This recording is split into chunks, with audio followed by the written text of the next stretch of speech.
Right, what is the crack, folks? Whatever device you are watching this on, whether it's phone, laptop, iPad, whatever, do not adjust your screens, do not turn it on and off, do not put it in rice to check if it's all working. You're clearly sitting here watching another episode of Talking the League. Brilliant stuff to be back. Look, you'll have to excuse me if I'm not up to my hyped up, laughy, happy self. As you can see by the reaction of William beside me, smug little bastard, after the abysmal performance Chelsea put up. But look, we'll get all into that. We'll get right into the introductions. As I said, first up, we have William, fresh off the plane, still, I'd say, on an absolute mighty buzz. William, do I even need to ask you how you've been? Absolutely buzzing. You may not be able to tell my voice still isn't properly back from all the screaming, all the cheering, all the bantering of the Chelsea fans, or at least what left remained by the end of the game. Yeah, it's been a fun midweek, all right, but yeah, not too bad of a game to get to, considering that the last game I went to, we lost 2-0 to fucking West Ham. So it was definitely made up for that one anyway. Just having a great time. It actually sickens me to be sitting here doing this tonight. It actually kills me. Yeah, no, look, you have every right to be buzzing. In all fairness, it was. I don't know whether it was a mighty predictable score for me or it was just us being us, given everything that went on. But look, we'll get into all that. Like I said, we'll get into all the game weeks. And last but not least, we have Dec. Dec, mad for coming back on this show. Glad to have you back, Dec, and hopefully we can get you on more in future as well. Dec, I presume you're happy anyway. Given the results, it was a bit up and down for yourselves, all right, but I presume overall happy days. I think it epitomised their season. That was United in a nutshell, taking on the bottom club, going 1-0, then 2-1. Crazy altogether. Delighted with the win. Look, I want to win every game. Delighted with it, but it just sums up our season and a great display by Bruno, I think. Yeah, look, no doubt it keeps you on your toes, all right, but it does get hard at times. Like you put yourself in my shoes. It's sometimes it can be soulless trying. But look, ladies and gentlemen, boys and girls, people of all ages and everything in between and beyond, let's get into this show. So topics we have for tonight is obviously we'll go over the few fixtures we had the past couple of days, and the match is obviously taking place tonight with City absolutely lacing it into Brighton.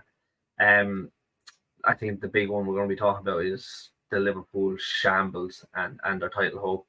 We'll also be looking at the future matches coming up, with the big one being the North London derby, Tottenham Arsenal, a very big game, historical game throughout all the years, and I suppose we'll have to talk about Chelsea's turmoil and the future of the club, and we'll also be looking at the managerial situation between all clubs again.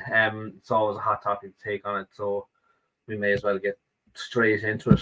I mean, I have the results of the games up here. So obviously we all know Arsenal, Chelsea, fucking heart destroying 5-0 loss to Chelsea. Absolutely disgraceful. Kills me to say it. What else do we have? That was on Tuesday night. It was Tuesday, wasn't it? Yeah, it was Tuesday. Yes, and then Wednesday night you had Wolves and Bournemouth.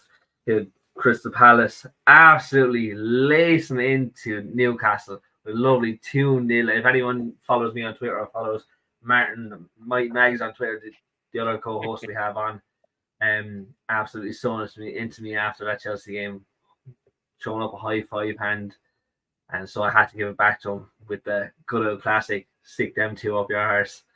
But it was absolutely brilliant. Moving on, like I said, we have the Everton and Liverpool game, 2-0 Everton, absolute shocking result.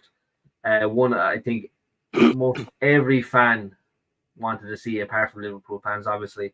And then we had an absolute heart attack game of a 4-2 in United and Sheffield. But look, we'll have to talk about that, the Chelsea and Arsenal game. First, it was I actually don't even know where to stand. I'll have to stop myself from going on a rant because me personally, it's fucking shocking. But William, I'll get your take on it first. You were at the match. You saw it firsthand in person, slugging points, cheering fans, egging the ways on. Oh, Let's hear it. Let's hear it, kid. to be fair, like it was an interesting game. I mean, we got the first goal early, but you could see from the start they were well up for it. You could see that our players were well in, even with Havertz getting in. I know he was just offside, but literally within the first 30 seconds running in behind, that showed impetus just from the game. Then 4 minutes into the game, Trossard gets that goal for goalkeeping.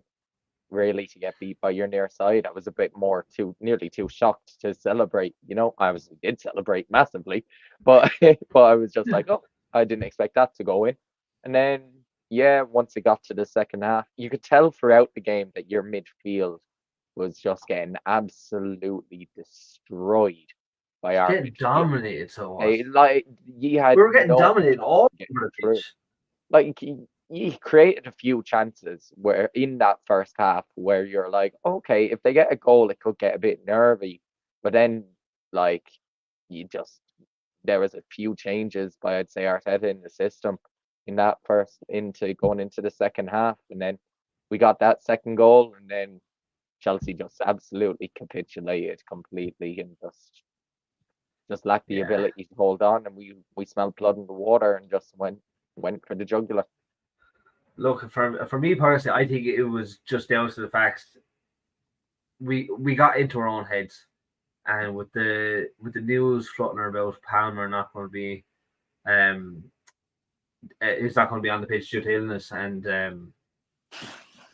I think Gusto was out injured, I think, or something like that. Injury list does come into play big time, but it was just like for me personally, I predicted a 3-1 lose to Arsenal.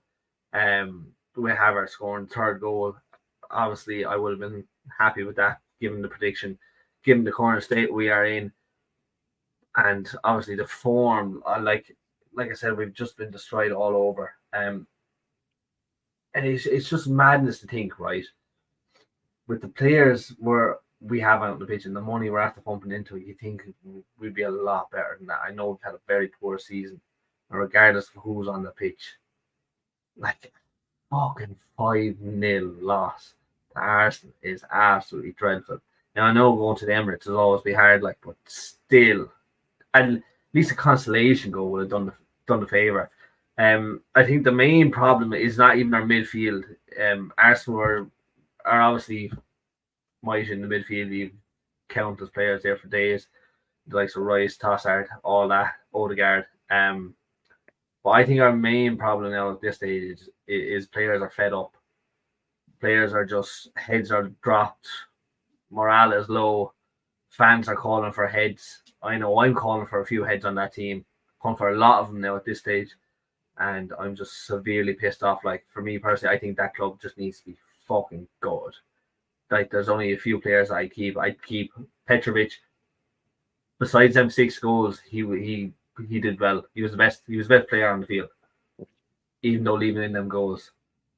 Petrovic has been mighty stepping up for Chelsea this season. I'd keep Gusto, Caldwell. I would also keep Palmer, Mudryk, and I would keep, with the right manager coming in, I would keep Enzo. Now, others might disagree with me on that. Others might say other players is fair enough, but I think that forward line needs to fucking mad. He may not be good enough, but the one player fair enough, he got frustrated and everything. But the one player that showed fight in terms of your team that wasn't happy with anything was Cucurella. And I know he got done, and I know he may not be liked, but being there, you could see how pissed off he was with everything. At least he was fighting to change it. All the rest of them looked like they couldn't care. I didn't. Oh yeah, no, I'll be honest, I didn't know Gallagher was playing until the 65th minute when he got the ball, and I was like, "Oh yeah, that's Gallagher." That's how anonymous he was. Yeah, he just dominated midfield. It's, in fairness, he absolutely dominated. Like, Rice got in a nice few shots as well. Like, But Cucurella has the heart, all right. He has the heart. He has the fire, all right. He has the passion, but he doesn't have the ability. If you get me, he doesn't. He hasn't the ability.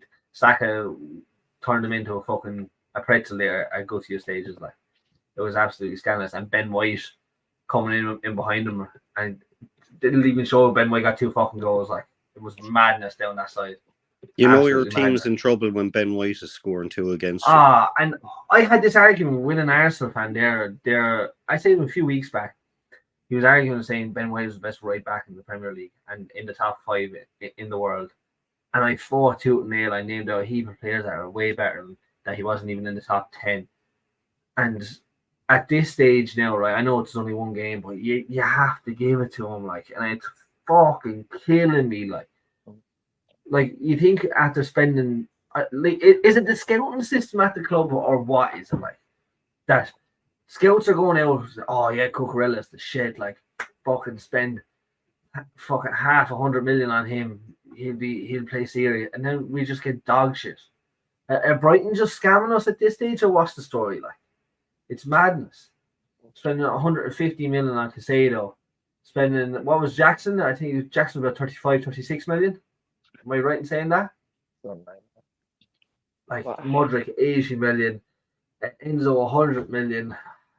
Fucking breaking my heart. You think for that kind of money you're getting something decent? Well, that's the thing. Like, you just copied our system of buying young players. However, our system was a lot more complex than just buying young players. We bought the players for a system that Mikel Arteta wanted to play with a specific type of profile over them being young. But that's the thing, and that's also what I'm on about. Then get rid of your young, successful player. Like Kai Havertz is only 24. He won you a Champions League. Yes, he may not have been working properly, but that's still a player you can build a system around. Yeah, look, I think the demands at Chelsea for too long have been too high, and any team that seems to think it's a good idea to get rid of Thomas Tuchel when he had the team playing better than they are now, and they let him go. And I mean, that as a United fan looking at that, I was delighted that he was leaving Chelsea because I thought he would have made them stronger. So I don't know how you feel, Evan, but I mean, I always thought it was a massive mistake. I'll actually give you the stats for it now, right? Because I had this screenshot with a fucking while, and it really drove me insane, right? I'll get this up for you. So just a few stats from between Poch and Thomas Tuchel, right? So Thomas Tuchel, 100 games, right? 60 wins, 24 draws, 16 losses, right? 168 goals scored and 77 goals conceded, right? Now let's take a look at Frappuccino, right? 45 games, 22 wins, 9 draws, 19 losses, 91 goals scored, 70 goals conceded. That's mad. And we got rid of fucking Thomas Tuchel like that. But I will still say that Pochettino is still better than Graham Potter. Oh, completely. Yeah, completely. Like, you can't get worse than what we were, but we're getting close to it. Like, which makes it even worse that you got rid of Tuchel for Potter. Exactly. Yeah. It breaks my heart. Now, Potter, in fairness, they were riding off the back of Potter doing well at Brighton, which is understandable, but you can see it from a mile away. Potter wasn't ready to make that jump up to a big club. He was out of his depth. But it's just fucking crazy. And I understand we have FFP to talk, and I said this, we have 200 million to account for. We can't afford it at this stage, and we're not going to do it at this stage. We have 5-6 games left. I think we have a double fixture on the last week. Is it the we have 4, 19th, 18th of May? Yeah, you've got 2 games. You've got I think Bournemouth was our last game last week, and you've got 2 games like this week because you got Tottenham as well. Yeah, in the double. So it's just fucking crazy to think about, and I need to just rant on this man as well. Nicholas Jackson needs to be brought to the vet and have his fucking legs broke. It's just that simple. I'm calling him out. Madueke is another fucking absolute imposter on that pitch. It's a fucking disaster. Now I understand Jackson is not a sole striker. I know he's a winger. People are going to argue that point all day. But if you look at the chances that they're missing in the past, we'll say, let's just take the last 3 games. Whether you play striker, left wing, right wing, CDM, full back, centre back, goalkeeper. If you're one-on-one with the keeper like that, and the chances he's after getting, you score them chances, regardless. So you do. Now he's a forward. I know, like I said, I know he's not a main full-out striker. He's a left winger. But still, lads, come on. Is no one else seeing what I'm seeing? And I'm still seeing tons of people defending him. He is missing some He's missing some sitters. Scandalous, so it is. It's absolutely atrocious. How is Pochettino not calling him out? Like, listen, lad, what the fuck are you at here? You're one-on-one with the keeper, 5 yards away. Why aren't you scoring anything? And people are still defending this man. Well, it works well when he's playing with Palmer, because then at least he's getting in behind and creating some chances for Palmer. Yeah, but you can't say, oh, I can only play well when this lad is playing. It never helps him. You know what I mean? But he's just not a goal scoring number 9. He's a false number 9, which you need an actual regardless, goal scoring William, the chances he's I've got Gabriel Jesus as a 9 when Havertz ain't playing. He's worse. Jesus. Gabriel Jesus has 4 goals this season in the Premier League. Jackson has 10. I don't care. I'd swap him in a heartbeat. You can have him. But the thing is, I'd rather the cunt would absolutely fucking do us dirty and play well where he went. But like, you can say it's down to the manager, this and that. Like, I'm sorry, but you can't blame them chances missed on the manager. Like, regardless of how bad Poch has been, like, it's absolutely ridiculous. But people are still defending this man. Same with Madueke, absolutely robbing the living. And I said it at the 85th minute. I think I sent it into the group chat. If any of them fuckers, apart from Petrovic, try to collect a wage at the end of this week, I'll lose the plot. They should be ashamed and appalled at themselves for putting on that kind of a display and calling themselves professionals. Professionals. They're going to get bet 5-0 in a derby game. You know what I mean? It's madness. Like, I've been saying for a long time that wages should be performance related, because I think we're all sick of seeing our team go out there and turn in absolute dog shit of performances, no heart. And it's the worst thing for a supporter to see, is when you're looking at the 11 on the pitch not putting in a proper shift. And it's ridiculous. Drives me scatty that they like. Don't get me started on Martial. You've Johnson. I've Martial, who I can't wait to see back. Can't wait to see the back of him this year. He's been robbing a wage for years. So I mean, I guess where you're coming from. Has absolutely robbed the living off United. Actually, that is fair. He should be done for theft. I'm telling you. Fraud. Yeah. They should all be done for fraud, really. But like, imagine being a Chelsea fan, right? And saving up like that. You're not as well off as other people. You're saving up all that money to go to that game. It just so happens to be that derby game, Arsenal versus Chelsea, away to Emirates. Unbelievable moment. Atmosphere is electric. Crowds going wild. And going out and seeing your team get bet 5-0. Like, I don't know if any actually watched it. Well, William, obviously you did. Did you watch the match on telly when you came home afterwards? Or? Oh, 100%. Yeah, no, I fucking know you did, you cunt. But like, that sign that little girl held up. Oh yes. Oh yeah. It definitely not your forced heart. by definitely not forced by his dad or anything. But no, but still, but like, I don't want your shirt. I want you to fight for the shirt, which is what every fan wants. And like I said, God forbid if that family doesn't have are not as well off as others. And they spend so much money on them tickets, which we all know prices of tickets now, and even if you're coming from abroad, like, it's mad expensive to go watch a soccer game nowadays. If you're, especially if you're not living in the country, like, it's mad expensive. And to go off and see your team get bet 5-0, it's pathetic. And they should be ashamed to put on that jersey and go out there and get bet 5-0. And should apologize, release a public apology for an absolute abysmal performance, and do not collect a wage at the end of the week. Simple as. It's scandalous. So it is. However, thank you for taking points off City twice this year. Much appreciated. Well, okay, that's fair enough. Like, that is fair enough. But like, we were celebrating that 4-4 draw as if we won the league ourselves. Like, that's madness. It was a good game. Don't get me wrong. It was a fucking mighty game to watch. A very exciting game to watch, even from a neutral point of view as well. I'm sure it was an absolute immense game to watch. But I think serious changes need to be made in the club, big time. I think Poch needs to go, regardless of FFP. I think FFP can fuck off for all I care. Just pump money. I don't care. Just pump it in. Gut the whole club. That would actually probably solve it. Gutting the club. No, Like between Chalobah, Gallagher, who else could we sell?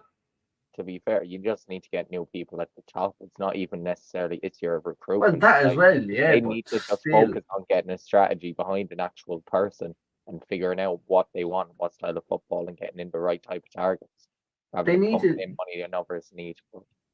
they need to do what Arsenal have done and get a manager in that knows what he wants and stick with him. Like, I remember fans were calling for Arteta's head at the very start when he was brought in. And look where you are now. It's the whole process of trust in him, longevity. You can't win games, you can't win titles overnight. You can't expect the manager to come in and just win, boom, in a week's time, there's your title there. Like, it doesn't work like that. You have to have enough time to build a system, get the players in that the manager needs for his system, and work around that and trust the process. Like, it's evident with, like, so you don't have the long managers anymore, like Fergie and Wenger. It breaks me heart to see, but that's just the way it is. Well, like, what Arteta's in Arsenal is this his 4 years? Yeah, Fourth season? just before COVID. Was it? Yeah, like his COVID season was his first full season, so that was what, like December 3 years? 2019. 3. So like in December it'll be 5 years, so you're looking about 4.5 seasons. Yeah. Oh. Yeah, well, that says it all. Like, do you know what I mean? But yeah, no, I think there's some serious talks need to be had. Legs need to be broken. Players need to be sold. People brought the vets and be fucking put down. Nicholas Jackson being one of them. Madueke not long after him. It's outrageous. So it's outrageous. But look, yeah, Dec, what do you make of that whole 5-0 fiasco? I actually watched it. I was out having a couple of pints, so I watched it, and I suppose. Well, I'm sorry you had to watch it.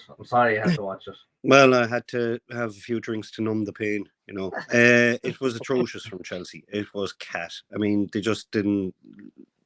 I don't know. Did they not try, or were they not able to play against Arsenal? I think it was a mix of both. I think some of the players have just thrown in the towel, and they're probably trying to throw another manager under the bus. It was brutal. Now, a lot of what Arsenal did was great. You know, they were fabulous to watch. It definitely could have been worse than 5-0. You know, Yeah. There's not a lot I can say that's going to cheer you up about that game, because you're like, nothing will cheer me up with that game. Nothing will cheer me up. No. It's a I fucking mean, joke. Arsenal It's fully disgrace. deserved it. You know, I mean, they tore you apart. No, Yeah, no, completely agree. Like I said, it was a joke. Arsenal obviously did deserve the win. We just weren't able for it. But you did bring up a great point there. Is a case of the players who want to throw another manager out under the bus. Do you think he's after losing the dressing room? Looking at it from the outside, I would have said yes. Because, I mean, it can't be that hard for players to go out and, like, all we want is to see our players turn up. I mean, these are so-called professionals, and it looks like they look like fucking baby giraffes that have just been born, you know. They're clueless, you know. And as players, they have to be able to go out and put in a performance for 90 minutes. And they didn't put in a performance for 2 minutes, you know? Yeah. But, like, the way I see it, right, if you look at Poch and his whole demeanour and the way he talks and presents himself, he's very calm, cool, and collective, so he is. And Jason Dec is after leaving us. He's back. But he's very calm, cool, and collective, so he is. Whereas you look at Pep on the sideline, you look at Klopp on the sideline, you look at Arteta on the sideline, they don't like something they see. They'll get up right, they'll even come out of the box and roar and shout. You can see it evidently with Pep there the other day, roaring and shouting at Foden. Even though City were winning, roaring and shouting at Foden. I don't know exactly what Foden was after doing now. I didn't really cop it myself, but obviously something he didn't like. You see Arteta up out of his seat, roaring, shouting, Tuchel was the same. He was up out of his seat, roaring, shouting when he was in charge of Chelsea. I think Poch is more interested in keeping his good guy image, and he's a bit, for a manager, he's a bit tame for me, you know. Exactly. He like, and that really, for me, shows that he doesn't have control over it. It's very like, all lads just do whatever you want and go out and have fun. And if you win, if you win, that's it. Like, in the whole situation with Palmer and Jackson and Madueke with the penalty, it was all very lackadaisy kind of thing. Whereas when it first happened before, it should have been nipped in the butt. It even should have been said at the start of the season. Palmer's doing this. You're on this corner. You're on that corner. If he's not on, you're taking it. He's not on, you're taking it. So that kind of way. But while we're in the midst of managers, we will move on to Klopp and Liverpool, and an absolute immense game of Everton, absolutely shitting all over Liverpool, which is gonna lift my spirits a bit. It's gonna brighten me up and get me out of this run and out of the kind of rave that I'm in. But I think I predicted a 2-0 Liverpool. I think everyone expected Liverpool to win that game. No one expected Everton to absolutely pull it out of the bag. Everyone was hoping Everton would pull it out of the bag, but don't think anyone actually expected it. We were hoping for them to pull out the bag and draw with them. You know, get a draw maybe. That actually would have been a better shout. But I thought even it was though an epic result for the Klopp's last Merseyside derby. Sky Coffees Sports were over the have moon, been so they were. pissing themselves crying ever since, because God forbid Liverpool lose, you know. Oh, that was the main thing I was happy about as well. But aside from the fairy tale being shattered. Let's not get me started on Sky Sports and the pundits. God bless last season how we capitulate and can't get in a good position. God forgive Liverpool have a 5-point lead at the top of the league and are now in third. But it's for Liverpool because they lose one Merseyside derby and there's no capitulation in Liverpool. Where's the fair play in that? Do you know, we'll actually get into Sky Sports in a minute. But it's a good topic actually to talk about. But Liverpool's title being absolutely shot on. They're sitting in. Are they still second? No. Well, no, because City are about to. Yeah, they're winning 4-0. Like. Well, 4-0. Who scored the fourth? Alvarez. I called it. Fuck. So where does that put them on the table then? Liverpool will be back down into third now. They're third. Sure. They'll be third. Absolute fall from grace. And City will have a game in hand on them in second. Oh, you can see it written in the stars already. Yeah, they're gone. They're probably subscribing it into the trophy. But look, what I really want to talk about in this immense Everton Liverpool game, right, is so first goal, back post header. That was the first goal, wasn't it? The header was the first goal, I think. The first goal was the absolute capitulation of everything Liverpool player. Yes. Sorry, but the second goal then is what I want to talk about then. Right, so corner came in, back post header. Absolutely, crowd goes wild, players go wild, celebrations all over. Next minute, right, all you see is the camera zooming to Klopp and his face, and he's there laughing, grinning and sniggering. And I'm trying my hardest to decipher why he's at this. Is it he thinks it's funny that with all the hype that went around him and now they're absolutely in shit and even Everton are getting points off him, that he thinks if he doesn't laugh, he'll cry? Or is it the case of he was looking up at the celebrations and seeing them go wild and he just saw a funny face or something like that? But I can't wrap my head around it, so I can't. I think it's absolutely gas to see. With my one, I just think he doesn't. It's not to say he doesn't care, but I think he's just like, well, we've lost it. Fuck it, let's just have a laugh at it. You know, like they've overperformed through stages this season anyway. Like they weren't the best team in the league. They may about just be the third best team in the league, but he knows that they weren't really good enough to compete with us in City. And now it's falling apart, and he's just like, well, it's falling apart. I've tried as much as I can. Fuck it. Why not have a laugh? Why take it? Yeah, it's like if you're out working and if you're a carpenter or a plumber or electrician, you're getting it's a Friday evening, 3:30 on a Friday evening, you're getting a call.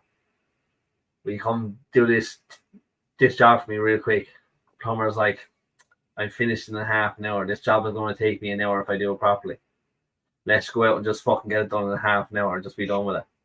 So that kind of way, it's kind of like fuck it, it's grand. I'm leaving at the end of the season. I think that was the moment he realised that team had just fucked up his final season, and he couldn't think. I mean, he was going, I've been beating Everton for years, and here they are kicking the shit out of us in my last season, my last time in Everton, and this is what happens. I mean, it's comedy gold. It's absolutely comedy gold, but Yeah. like it is brilliant to see, and like we touched on Sky Sports there, they hyped up so much Liverpool when Klopp announced his retirement. It was all Liverpool. It was all Liverpool this, Liverpool that. They're going to do the quadruple. I think Trent was actually there's a comment there now. Trent said it all meant more. I think Trent mentioned the quadruple. They're going to win everything. Trent's also, sure, even after, did not know it was him slagging us off Arsenal's mentality after the Aston Villa loss, saying that's true, actually, yeah. Then they go out, play against Everton, and get absolutely smacked, and you see him crying on the sideline. It's beautiful to see. I love, as much as I hate Arsenal, I love Liverpool. I hate Liverpool with passion, so I do, and it enrages me seeing them win it, and everyone talking about the Klopp and Pep era when Klopp has only ever won 2 titles. Do you know what I mean? But talking about the Sky Sports pundits and all that, it was all about Klopp's fairy tale season. That's all everyone was talking about. Sky Sports picked it up, and like William said, it was all Liverpool. And then it started knocking back. The pin started falling. The domino effect happened. It is all a fairy tale now because it ain't coming fucking true. That's it, yeah. But like it's lovely to see, so it is. And the whole thing with Klopp leaving, and like I said, I think there's 5 game weeks left. Who comes in after him? Who picks up the pieces, and what players go with him when he does leave? For me personally, I think Salah is definitely a goner next season anyway, big time. But Dec, I'll come to you first. Actually, who do you think is going to replace Klopp, or who has the demeanor to replace Klopp? I was looking. I was, as usual, following Sky Sports, and is it the Feyenoord lad they're looking at now, Slot or whatever his name is? Slot, yeah, Arne Slot. Is he Dutch or Norwegian? I'm not sure. I think it is Feyenoord he's in charge of, is it? Yeah, it's fine. Yeah. But I know Sky Sports tried to get a comment off him today, and he wouldn't say anything on record anyway. But do you know what? I hate Liverpool so much. I don't care. I hope they just. I'd love to see them just fall apart now and go back to where they were for a long time. We want that Balotelli era. That's what we want. Yeah, that would be amazing. So yeah, like I mean, I just can't. I don't like Graham Souness. Can't stand him. I think he's the most deluded twat to ever talk about Liverpool in my time. He's the most biased man I've ever. I just can't. I'll raise you one. I will raise you one. Paddy Murphy is another absolute deluded. I tweeted him there. I think it was today I tweeted him. Did you ever see that meme where Stewie goes to bed, he's all happy, he turns off the light, and he turns over in bed, and it goes all silent. Next thing he starts crying. I called out Paddy Murphy saying that was him after the game because he went live on TikTok there, and he went absolutely ballistic at everyone. So he did. Everyone was bantering in the comments, rightly so. Fuck him. But yeah, he is up there with most deluded Liverpool fans ever. So he is. Yeah. But William, what about yourself? Who do you think is the best to replace him? I know he's linked with, as you said already, Slot. To be fair, there was only one manager that could have replaced him well, and that was Xabi Alonso, and he's rejected him. You know, like honestly, I can't see anyone else filling in the void of Klopp properly. Like they might be able to back him with, back in the next manager. Their system might be run a little bit better, but it's going to be tough replacing Klopp, and whether it be Slot, it's not going to be Amorim now. It probably will be Slot, but honestly, I can't see many of them doing too well. They'll probably have a drop off next season and be fighting for top 4 max. Yeah, like what it reminds me of is when Fergie left United. That's what it reminds me of, and it's all going to be downhill for Liverpool now at this stage. I think with a lot of players going to head off along with Klopp. Might be the end of this season, might be halfway through next season, might be even the end of next season. But I can see with a lot of Liverpool fans calling for Salah's head. Salah's Van Dijk, thank God. What's that? They're definitely selling him to Saudi, like in the summer. Oh yeah, I think they should. I think they should. I think it's good for both of them. You know, Liverpool get a good fee. Salah will get good wages. Saudi will get a superstar. Like, it just fits everyone. You know. See, when you're replacing a manager that has had such control, it is very similar to Fergie. You know, when he left, when you're replacing a manager that's had such control over a club, there's going to be a drop off in performances. I said it when Fergie left. The only manager who should have replaced him at the time was Mourinho instead of Moyes, because he had that personality at the time. I think to probably make the transition easier, you know, and that's why we've gone through turmoil for the last 10 years, you know. Just could be more. It must be. What is it? 2013. 2013. I was there. I was in Old Trafford at the Fergie's last game. Lost my voice for a week. Went on the beer, and one of the best days I've ever had, but obviously one of the saddest days as well. He was just immense. Yeah, no doubt. Look, he'll always be remembered for probably the best manager ever to race the Premier League. But yeah, no, that's what it reminds me of. I think, like William, you touched on it there. It's best for all parties. Liverpool, their fan base, as toxic as they're already, they're turning more toxic. Like I said, they're calling for Salah's head. I think while he's still a decent player, get bang for your buck, like get the money for him. You can see the drop off is there, and yes, it could be just because he's back from an injury and he hadn't fully recovered, and he feels it's in his hairline. That his talent is in his hairline. His hairline is fading, like. Yeah. But yeah, no, like they'll get decent money, especially with Saudi. They're always going to give that extra because they have it, like, and try and entice the sale. Salah will get big bucks. Saudi will get a superstar. Draw more eyes onto that Saudi league. It's a win-win. I can see Van Dijk going as well, actually, being honest with you. As the quality starts declining and it turn into the same again, me personally, I think they'll get bang for the buck. And as new players start coming in through, I can see him pushing on. Like, how old is Van Dijk now, actually, Danny? You know? I don't actually know. He must be in his 30s now, is he? Yeah, I don't know. Chat, if any of you know how old Van Dijk is, let me know. But yeah, no, I could easily see him going not far beyond Salah now, being honest with you. But I don't think Salah will I don't think he'll go this season. 32. Yeah, he turns 33 in July. Well, there you go. He's pushing on, like. Oh, you're a bit wrong, Keith. You're a few years off. But yeah, no, he's pushing on. Like, I can see that. Like I said, Liverpool slipping into that Man United era. Unfortunately, Man United are still in that kind of downward phase. They are coming up, but it's not in rapid, so it's not. But if we'll chat about United now as well. Actually, we'll move on to United now that we mention them. Manager wise, I think everything has to stay regardless of scores and how you win matches. I think it would be absolutely insane to get rid of him. Especially, I think give him a full season. I think give him full range next season as well, and see where he gets. If it doesn't work after that, leave him off after that. But Dec, you being the United fan now tonight, we'll go to you first. Where do you think Eric Ten Hag? Are you Eric Ten Hag out or in, or No, I'm 100% Eric Ten Hag in.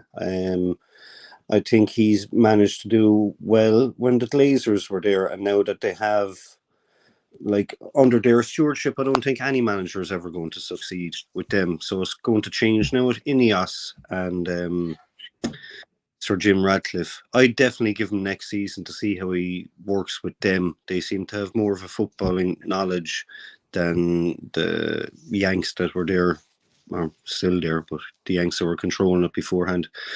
I've questioned some of the stuff he's done. Don't get me wrong, it's been a crazy season, but he isn't the problem. It's the players that we've had at the club have been the problem. Players there for years longer than they should have been, and no manager is going to turn around.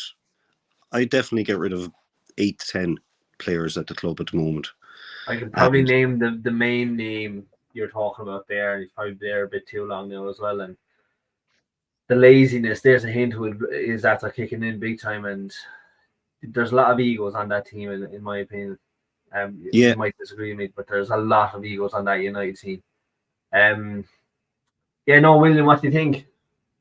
Everything hang out or in?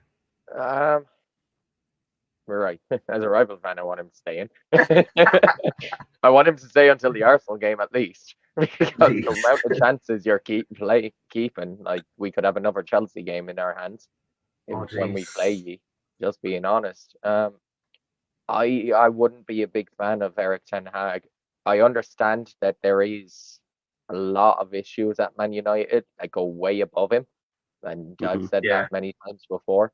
But I also think there's many an issue that is with Eric Ten Hag's tactics as well. I believe he's way too open to create too many chances against that just isn't going to be sustainable going into the future. And if you continue, I've seen what that's like. That was like us with Unai Emery we were playing against Watford, conceding 36 shots, 22 again on target against us. Just non-stop. You get beltered and battered, and you can never seem to pick up the form. And I just think there's no way back for Ten Hag. I don't think there's many better managers. I think the players are a major issue, but it just wouldn't be. I wouldn't be happy with his tactics either, in how he sets up as a whole. Yeah, no, that's completely understandable. I just think I wouldn't even call it with the links. They're more threats. With the threat of being linked with Potter and Southgate, I think you're crazy for any United fan to call for Ten Hag's head. That's why, like, we joked about it kind of with the Liverpool one. There aren't many top quality managers out there. There's not. You can go out. No, there isn't. He's top quality. You can say it maybe about Xabi Alonso at the moment. Other than him, that's the young manager. You'd say Arteta. I mean, some people say someone like an Amorim, but he's unknown quantity. You know what I mean? Yeah. You can't go out and say he's that next one, except for maybe Xabi Alonso. Yeah, like there was a lot of hype around Potter before Potter came to Chelsea, and I said it from the start. It was up between Enrique and Potter. Potter, yes, he done well at Brighton. Brighton's a small team, like I said multiple times before. I wanted Enrique. I cried for Enrique. Everyone wanted Potter, saying he was proven in the Premier League. He was this, he was that, and look how that turned out. But like I said, there's a comment there saying Potter's going to Ajax. I think there was actually tweeted out there already that was rejected. I think Potter rejected Ajax, if I'm not mistaken. You'll have to check that on Twitter, but I'm fairly sure I saw that somewhere. But yeah, it's more likely if Ten Hag gets sacked, it's looking like Potter and between Potter and Southgate, and that's. And I want neither of those two to ever come near United. I wouldn't blame you. I genuinely wouldn't blame you. I want Southgate United because I just think it'd be banter essential. I don't think United would have the money. I don't think United would have the money to buy that many full backs to try and play 5 at the back. Like they haven't. Like imagine Southgate goes to United and he tries to buy Cody. Like it's crazy stuff. Like no, it makes no sense to keep changing our managers. It hasn't worked for us. We need a bit of stability there. as I said, clear out of players. Give Eric next. Oh, geez, he's gone again. Work him with Ineos, and that's what I'd prefer anyway. Yeah, no, look, I think William said it perfectly. The manager options out there are absolutely dreadful. The problem is the players, and the big one I'm going to talk about now is Rashford. There's a lot of people calling for Rashford's head. A lot of people sticking with him also as well, but I really think it's time for Rashford to move on. I did get word in before this that Rashford was linked with Arsenal. I've discussed this with William before we went live as well. It was the first I heard of it now. It's just I got wind of it. I didn't see anything on Twitter, but that could be just fans making up rumours. But I do think Rashford needs to move on now. I think it's time. It's gone a bit toxic in the club for him now as well. It's just not working out at the moment. He is putting his all into it. You can't see it, but just off the ball, he's just lazy, slow, lackadaisy. I think a change is needed for him big time. What club that is, God only knows. Real? Too big. I think if United were to sell him, they can't make the mistake of selling him to anyone else in the Premier League anyway. I think Rashford's a great player. He's had a very poor season and he's taken a lot of criticism from United fans everywhere because he just doesn't look right from this year. And if he does have to move, I definitely be leaving him off to somewhere like PSG or somewhere like that because he's been under so much pressure on the pitch, off the pitch. He's living under a microscope. Everything he does is reported on, It's scrutinised, really. Yeah, and he's only a young lad, I mean, I've loved him as a player at United, and I'd love to see the good times come back for him in a United shirt. But if he needs a break for himself to do him a bit of good, then I'd send him out somewhere foreign. Definitely, I didn't see any links about Arsenal, but I wouldn't definitely be leaving him go to Arsenal anyway. God no. But I think you touched on it well there. PSG would be a right spot for him. It's a dominated league over there. It's an empire off of PSG. If I was going anywhere for him, I think I'd go actually more like Bayern Munich. Because then at least he'd still have Harry Kane next to him. He'd have the two Englishmen that they can settle in together. And yeah, they didn't win it this year. You're forgetting about Dyer. Dyer is also over there. Yeah, but he won't stay after the summer. He knows if he goes. He knows if he goes over to Kane, he'll never get a trophy. So that's fair enough. He at least he can live. You know what I mean? He can get used to a new culture with an England player with him, and then hopefully he'd be thinking, right, the two of us can try and use Bayern Munich, get into the England squad together, pick up each other's form, and then get back to another bigger league. Yeah, I think France is doing better, being honest with you. It's pacey. There's a lot of players that are similar to his build, his stature out there. It's like I said, it's a dominated game over there by PSG. It's an absolute empire. There's no reason where he couldn't play well, throwing it up to the likes of. Oh no, sure, Mbappe is going to Real. I was going to say throw it up to Mbappe. Yeah, he'd have to replace Mbappe's shoes. Well, would you put him in the striker role, like? No, but like he'd still be, if he's replacing Mbappe, even if they get a different striker in, he'd still be the Mbappe replacement. And nobody's going to properly live up to that title. True. But if not PSG, Dortmund, Real is too big. I can't see him going off the Barca at all.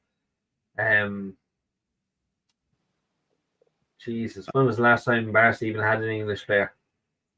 I expect Rashford to be there next season. At United? Yeah. He could be Jizzy. He could stay like. But I do. I think. Is it the right decision for him though? I don't know. Only time will tell. He's going to have a big decision to make himself this summer, in what he wants to do going forward, because he definitely can't have a repeat of a season like he's had this year. Yeah, look, it's hard to know. It's hard to call. I just think he needs to switch up. Where he goes, though, is the thing. PSG, I think is probably the best suit for him. I think Enrique would suit him well over there. He'd be comfortable on that left hand side. Would he fill Mbappe's shoes? Probably not. But it would be a nice change of scenery, and I think it'd be nice to see the funk get back into his step, the kind of the stride back into it, and see the Rashford of old. Yeah. But yeah, no, look, what can you really say? We're on 50. Jesus, we're on 50 minutes. We might as well move on to North London Derby now at this stage. And we're after talking about Chelsea. We're after talking about Arsenal already. We're after talking about Liverpool. We'll talk about the fixtures coming up. Any update actually on the City game? We'll check that actually while we're here. Still 4-0, 93rd minute, basically finished. Fuck. It's another step closer. That puts City in first place. Second. They have a Second. game in hand on us. Their game in hand against Tottenham. Yeah, Tottenham could have a big say in this title, yes. Yeah. Oh, they could, without doubt. Like they could dictate a lot of it now, so they could.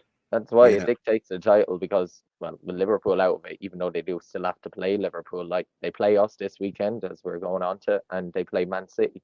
So that's why if they get a point off one and lose to the other, like that decides the title.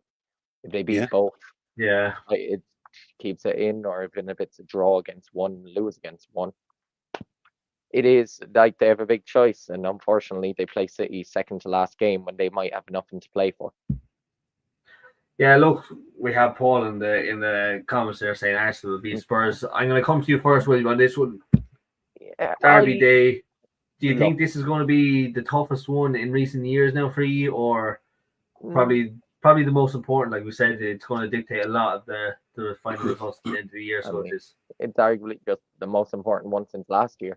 You know, last year was one of those where we had to go there. We had to try and show that we needed to win. We got our first win in 6 years, I think, there last year. Like, so that broke the hoodoo, kept a clean sheet, beat 2-0. I think Tottenham aren't as good as they were at the start of the season. You've seen it kind of start to crack. Now, they're still a very good team. They still have a lot of dangerous players. But they're consistent, in fairness to them. Like, yeah. But recently they've just been a bit of a drop off where you think that if we play anywhere to our best level, we should beat them 2 or 3-0.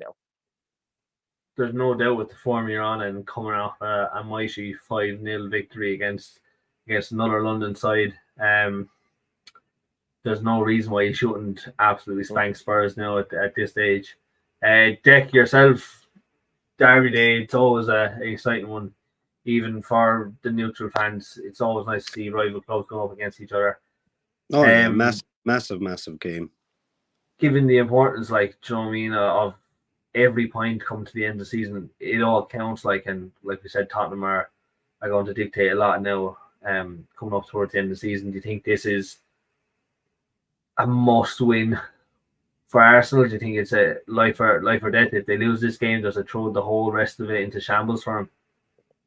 Oh, it's definitely a must-win game for Arsenal. And the thing is, Tottenham are going to realise that they're not expected to win on Sunday. It's like Everton against Liverpool. No one gave them a hope, and we all saw what happened there. In this league, you just can't. You can't guarantee anything. Arsenal would be expected to win, but I don't know. With Spurs coming up against Arsenal, City, and Liverpool, they're going to have a massive say in who gets the trophy. And would any of us be surprised if Tottenham threw a spanner in the works, even with a draw on Sunday? Yeah. You know? It's going to be a tough one, but Tottenham are just that team to just absolutely ruin everyone's day. And I can absolutely see them shitting on Arsenal big time, being honest with you. As much as you're saying that, wouldn't it be just so Spursy for them to lose to us and then beat City, causing Arsenal to win the Premier League by them beating City? Like, exactly. Like that. Yeah. Spursy thing I've ever seen. to bottle matches so bad that Arsenal end up winning the lot. It'd be crazy. Being honest with you, it kind of ties in. If we broaden the picture, is it going to be a repeat of Arsenal bottling it again? Like, is it written in the stars? Or City just that too good that they're going to win their next 5 games to close off the whole ballot? I do think that'll be it. Like, I think we win our next 4 games, and I think City probably win their next 5, and then that means Arsenal will have the best attacking record in the league, the best defensive record in the league, the best goal difference in the league. We'll have won 17 of our last 19 games, drawing 1 against City, losing 1 to Aston Villa, and still losing the league by a point. William, I like your style. I like your style. In your last 19 games and still not winning it. You just look at it from an outsider. If I told you all those stats, no context about the league, and then told you that that team lost the league by a point, you just go, "What the fuck? How the fuck has it happened?" It's a bit madness. But you're on record now. You're on record. I see through it. I see through it. You're humble. You're humbling now. So yeah, which is fair enough. Like, and if that happens, you lose the league by 2 points anyway. So don't worry. Yeah. No, it's only a point, because if City draw 1 game, we win all our games. We win out. That's true. Actually, it is. Yeah. No, you're right. You're right. But I see right through you, William. I see right through you. You're on record. You're hedging his bets already. Yeah. You're. But no, so that's if God forbid. I'm being brutally honest. That is what I think will happen. What I really hope to happen is they just manage to draw 1 game. Just draw 1. I don't care who it is. I don't care what board draw it is. Please just draw 1. It's going to be the Tottenham game. I'm telling you now, it's going to be Spurs. Imagine. It'd actually be crazy. Look, lads, we're coming into the last 5 minutes there now. We kind of covered all our topics. With a few games coming up in our hand, but we're coming into the last few weeks of the Premier League until the extensive break and the depression, and then just to get back on the bike and do it all again, and the excitement starts all over again. The fighting, the arguments, the debates. I do want to say, with content wise, I want to plug this again. Everyone that's watching or rewatching, whichever, try get onto OnlyBans, soccer debating content on there. You can throw up challenges, challenge other people, get in heated discussions, calm discussions, whatever you want to do. It's brilliant for football content. It helps you meet new people. Also helps you meet all the toxic people out there. I'm in wars with another Chelsea fan, believe it or not, and he's just the most arrogant prick you'll ever meet in your life. He's just so pompous and obnoxious. And there's, believe it or not, I'm actually getting really, really good pals with City fans. There's the 1 or 2 of them that do support City. They're really actually sound out. So if anyone loves soccer content or loves debates and all that and wants to get in on the action, join up now. I think we'll wrap it up with that. It's good coming up into the last hour there now and wrapping it all up together. We'll talk about where we can catch the 2 boys. Obviously, me, the Jersey Man, I'm on TikTok, Twitter, and OnlyBans. William, yourself, where can we catch you? Myself, pretty much, it's just Twitter. You can catch me giving high fives to all of my followers. You bastard. I'm Willie Chili Bry on Twitter. You fucker. Dec, yourself, where can we catch you? Where's the main place we can catch you? I'm on Facebook, but I recently joined Twitter, so you can get me on there at DecMad1973. Catching up there. I'm getting used to see all this technology wasn't around when I was growing up, so very hard for You're me young to at heart, you're young at heart. Yeah. But you'll track me down there. Give us a follow. Unless you're a Liverpool fan, then don't bother. You'd be slated for that one now. But yeah, no, lads, thanks for watching. There was one more thing I wanted to actually say. What was it? I can't fucking remember now. Shit, watch me close off the whole show. Remember, I'll be sick.